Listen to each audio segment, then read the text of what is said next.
La diada és i ha de ser memòria, perquè no podem saber on hem d'anar si no sabem d'on venim.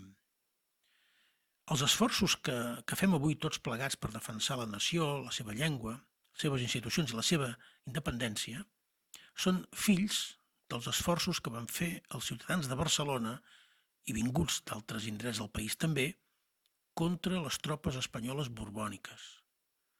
Temps i les formes certament han canviat molt, però l'objecte és el mateix.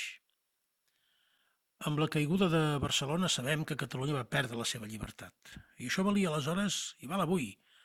I per això hi haurà sempre la voluntat dels exèrcits borbònics contemporanis, avui en forma de partits constitucionalistes espanyols, d'impedir que la nostra capital sigui dirigida pels qui, amb tots els matisos i discrepàncies que hi puguem tenir, tanmateix no haurien dubtat a quin costat de la muralla s'haurien situat ara fa més de 300 anys.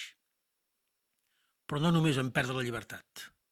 Vam començar a perdre la nació, perquè es va iniciar la persecució de la nostra llengua i de la nostra identitat d'una manera salvatge que encara avui és reconeixible en la legislació espanyola.